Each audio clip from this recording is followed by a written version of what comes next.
Greetings. In this video, we are going to explain how revelation came to the Prophet. Because this is a very important subject, and it is seen that revelation does not come in a single method. In fact, the main Islamic sources say that a total of 7 types of revelation came to the Prophet. So it didn't always come in the same way, and some of them were really painful or suspicious. We will talk about these methods throughout the video, but first let me talk about what revelation means in the dictionary. Since every word in Arabic has 95 million meanings, the word revelation has 91 different meanings, and so it's quite normal that the types of revelation are so diverse. According to the Encyclopedia of Islam, the word revelation has 95 million meanings. To hint, to point out, to speak secretly, to command, to inspire, to whisper, to call out, to write letters, to communicate, to communicate. It is even used in the sense of haste, and by the way, it was possible to pile up 9-10 books on revelation here. I had to browse through about 141 books, but you don't have to do that, because the main Islamic sources are clear, and usually all the books draw from the Sahih Hadiths of Bukhari, especially in relation to the Prophet's life or rulings. So just looking at this book is enough. Actually, why am I looking at so many books? I mean, I wish I had looked at this one. It's not enough. It is not enough for me. Because there are different interpretations in different formats. Maybe it is possible to find other narrations, and it is necessary to read them all, because it is necessary to mention them all. But for a normal believer or a researcher, it will be enough to look at Sahih al-Bukhari. But before Bukhari, I will tell you about Aisha, and I want to read a hadith that she narrated, because it is a very famous hadith, and it is an interesting hadith. It reads like this. Harith bin Hisham asked the Prophet, "How does revelation come to you?" The Prophet said, "Sometimes it comes like a rattle. That is the heaviest thing for me. Then the revelation stops coming to me." Me too. Sometimes the angel comes to me in human form and tells me. I remember exactly what he says. The same statement is actually in Bukhari. We will read it in a moment. But Aisha gives the following detail. I really love the Prophet. I witnessed the revelation coming on a heavy day. When the revelation stopped, his temples were sweating profusely. The phrase, "even on a cold day his temples were sweating," has been added here to show how little revelation came. Because if the man was drenched in sweat even on an icy day, it means that he did not receive revelation from such a conversation with an angel. Bas faces many problems.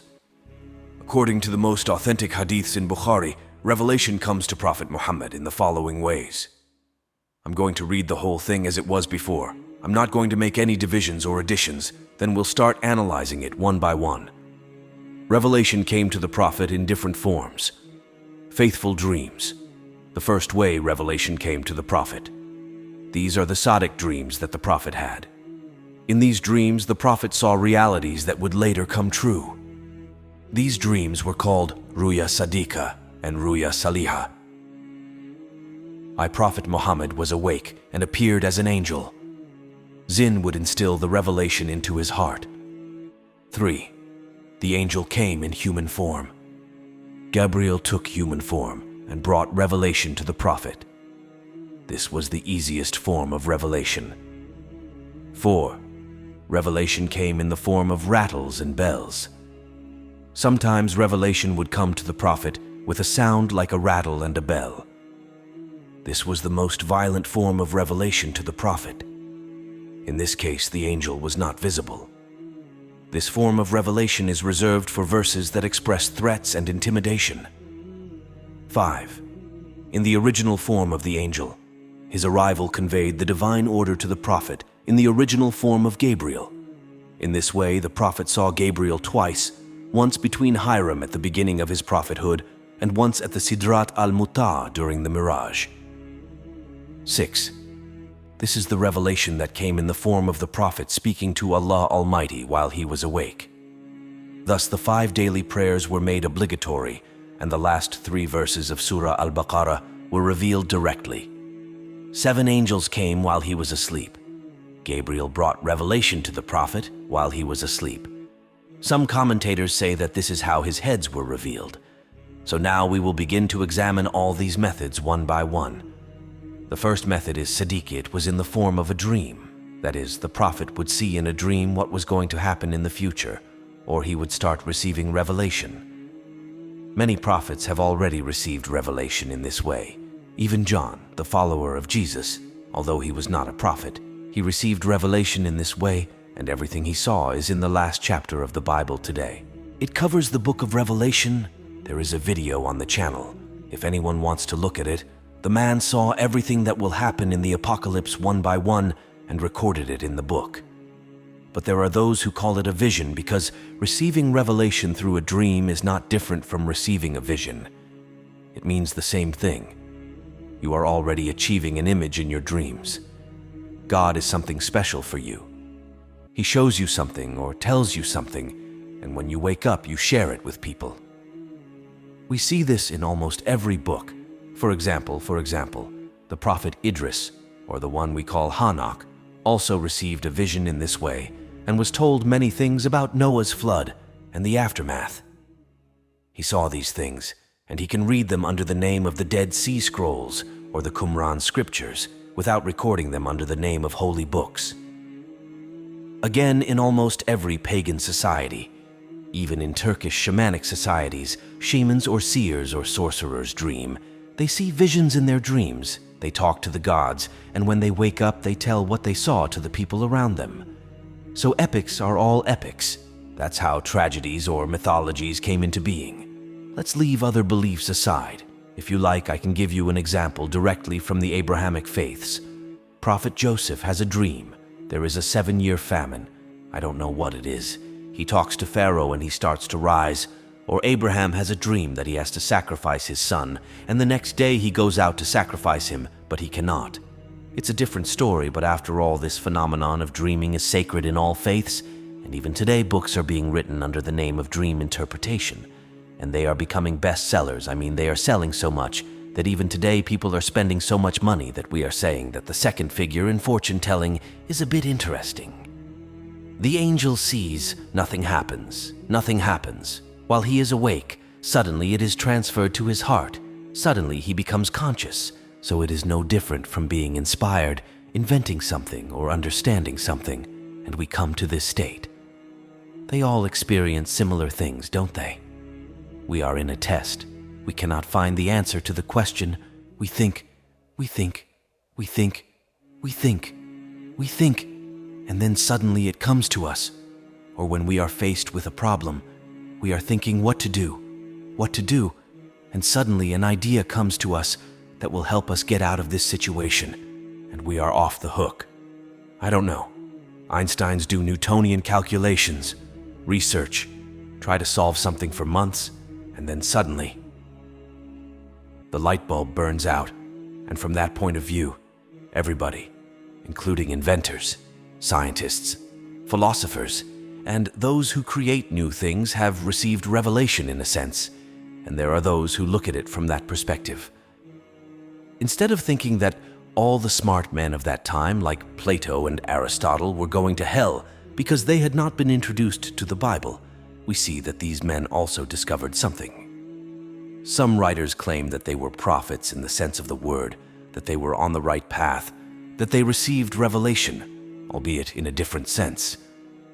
Because in Islam, although it is not written in the Quran, it is said that there have been 124,000 prophets, and these 124,000 prophets, that is, the population of humanity, is equal to 10 prophets every year, considering the history of humanity. It turns out that 20 prophets lived.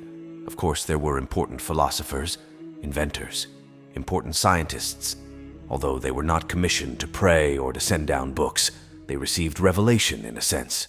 But if we say, "No, sir, dear, what's that got to do with it? You found something and you're confused." Just because you have learned something does not mean you have received revelation.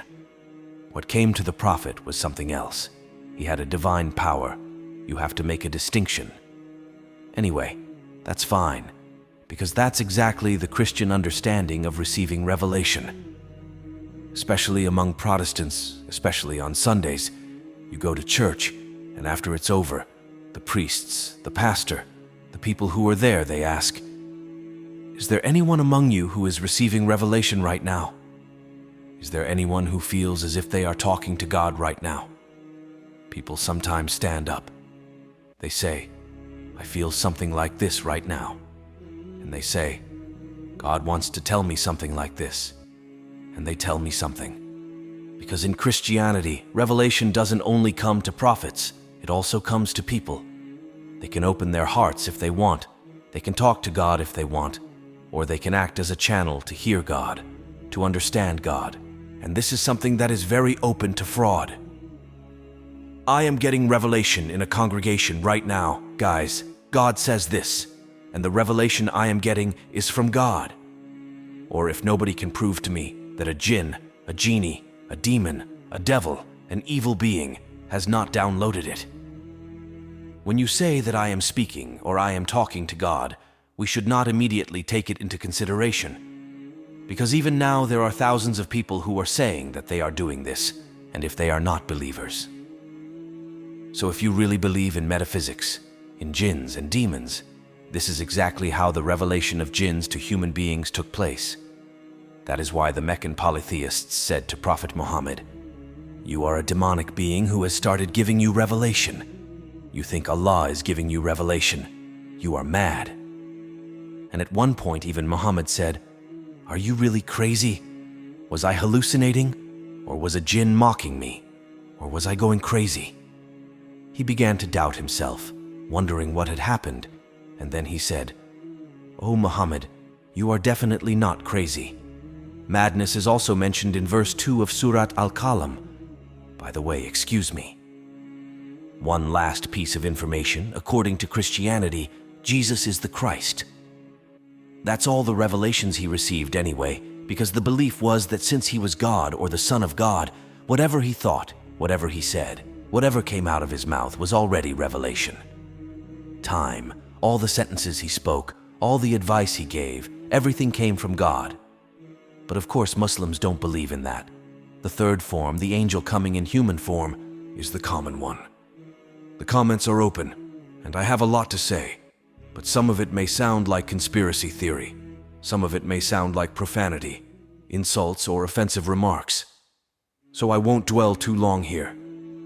Those who want to look at the theses of New Age and spiritualism are here.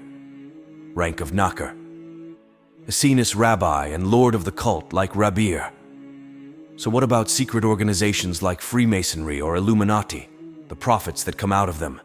It is difficult for these prophets to go astray after a while. For the sake of money and harem, for the sake of fame, they oppose the cult and shape their own beliefs. They make coups and revolutions in every society they go to, and eventually they continue for a long time.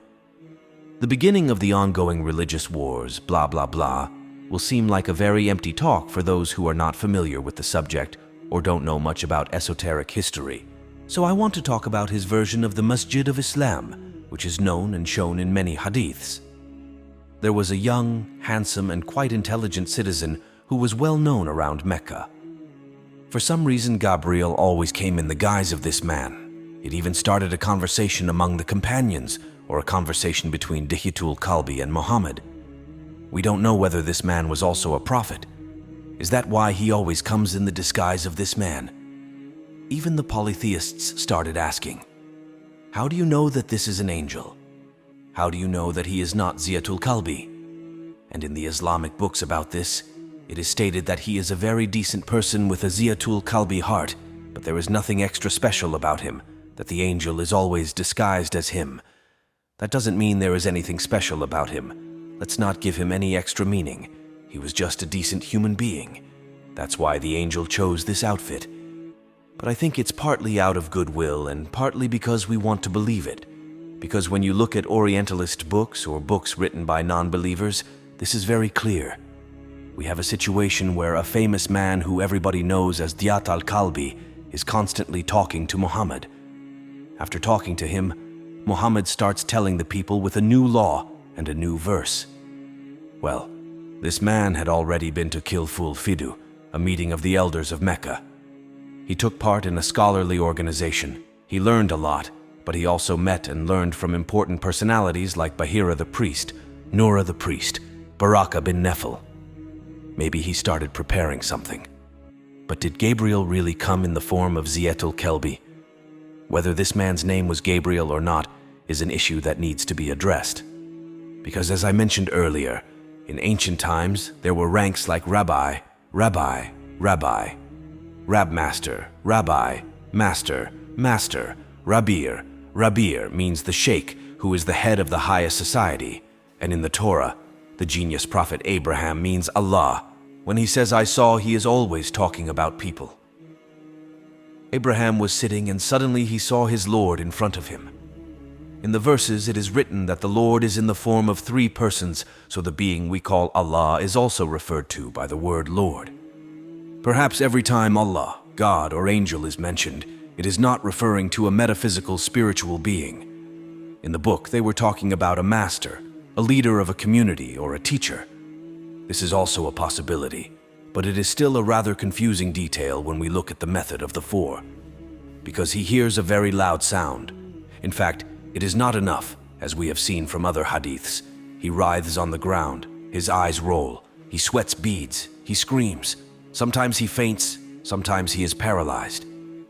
They have mentioned so many details that we have the image of Sarah having a seizure on the floor, rather than a man receiving a revelation or a man having an epileptic seizure.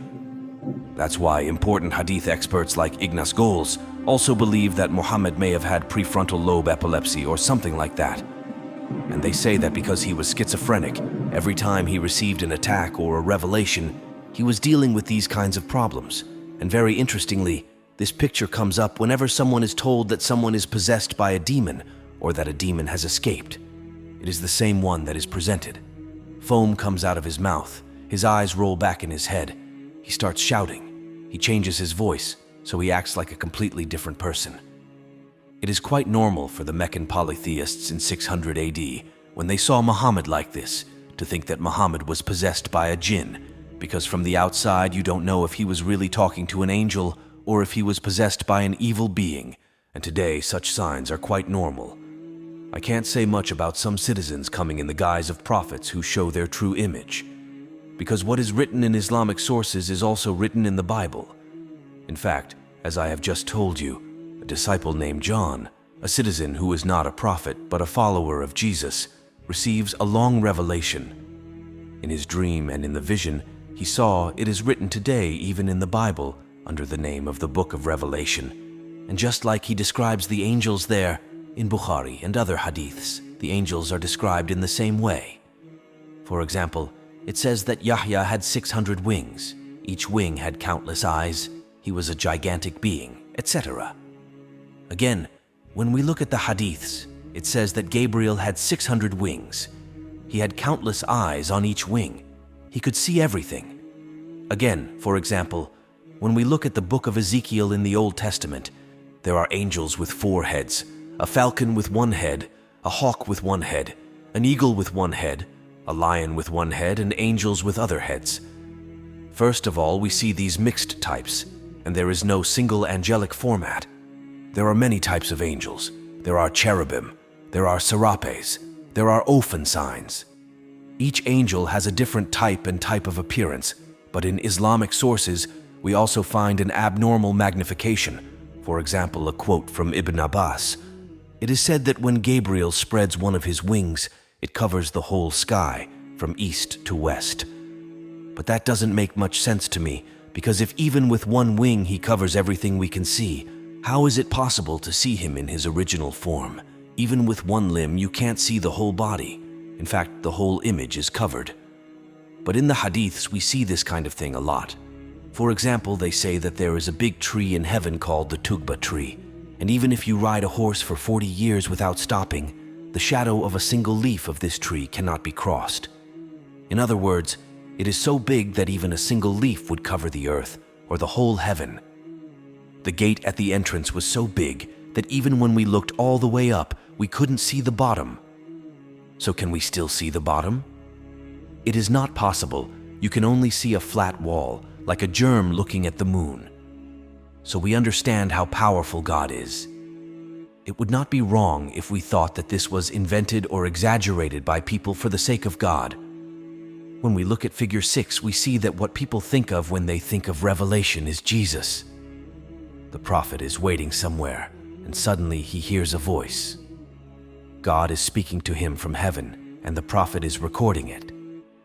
Just like the prophet Moses, God also spoke to him from heaven and sent down 10 commandments like this, but apparently he said that this is one of the rare methods of revelation. So there are very few revelations that come in this way, and again, this is the view from the outside. There is a man. He hears voices from the unseen. We cannot hear it. He sees something. We cannot see it. He starts responding to the speech or asking himself, was it so? And in a sense, we start watching Fight Club. So this can be interpreted as disturbance rather than receiving revelation as they do today.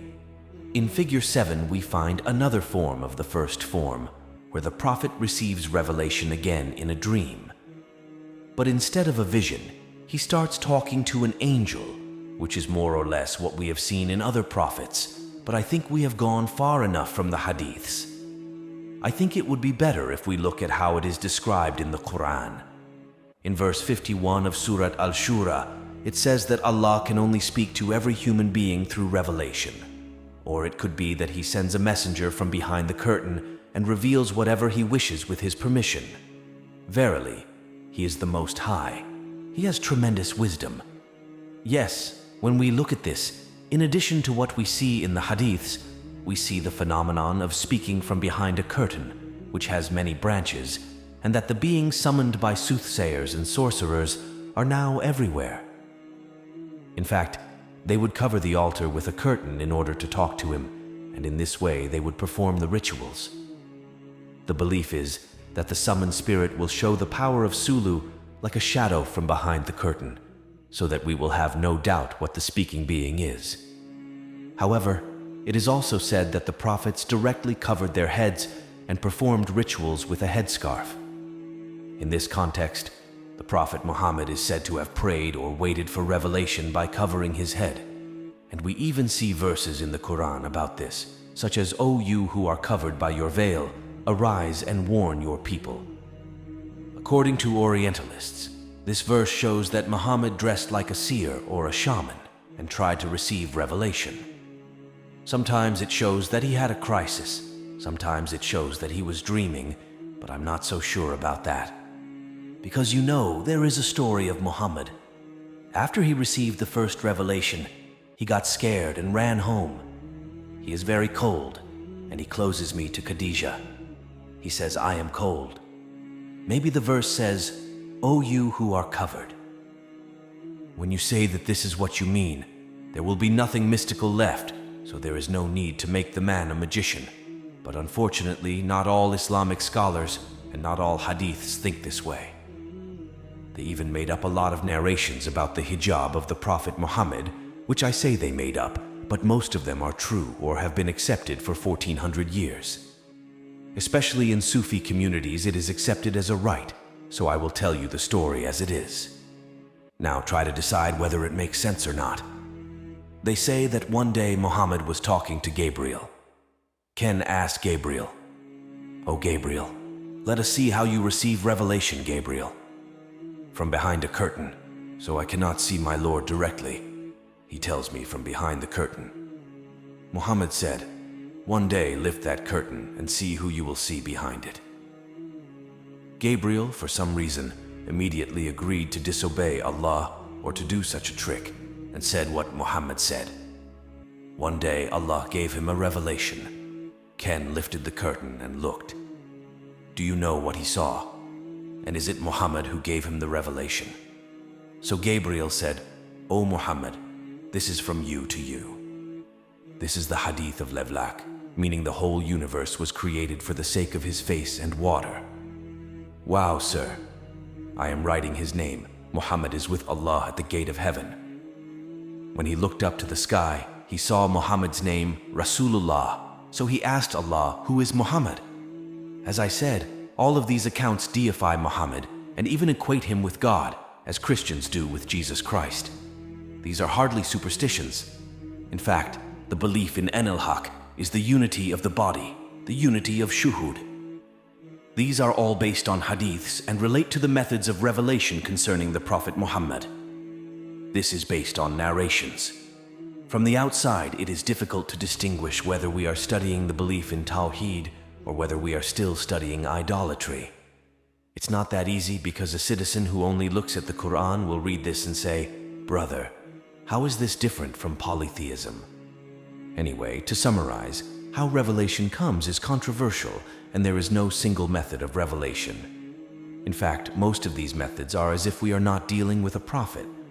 It is as if we are dealing with a patient suffering from schizophrenia who is having a seizure, but I leave it to you to interpret, because it is not only the prophet who is affected by the revelation, but also those around him. Zayd bin Thabit was with Muhammad one day when the revelation came to him, and as we have described, Muhammad's face turned white. He started sweating, he started having a seizure, but the same thing happened to Zayd bin Thabit. Zayd bin Thabit's legs felt like they were breaking and I couldn't get up from where I was. The weight of revelation is not a symbolic weight, it is a physical weight, and it encompasses its surroundings. For example, one day Muhammad was on a camel and the revelation had not started to come, but a camel cannot lift the revelation, you cannot move left and right. So Muhammad was not the one who went into a crisis on his own, hearing voices and blaming the people around him. As the revelation was coming down, the animals and people around him were feeling the weight of this revelation. But they say they could not see or hear anything. I leave it to you to decide which one is true, because the same sources say that the trees used to prostrate to the Prophet Muhammad. I don't know. There was always a cloud over his head. Even on the hottest days, there was always a shadow around him. Sir, Prophet Muhammad started to squirt water from his finger or with a movement of his hand. They say that he split the moon in two or something like that, but when we look at the Quran, we see that the Prophet Muhammad was the Prophet of Allah. Sen. Let me also say that to discuss how the revelation came to Prophet Muhammad is in a way to discuss his sincerity. Was he sick? Was he a fraud, or was he really a prophet? But that is a completely different video topic, and it would probably take an hour or so to discuss that anyway. In the next video, I will deal with this topic here, and as I said, I will just read what is written in the sources and prepare the video without adding anything. That's all punctuation. This is Diamond. See you in other videos.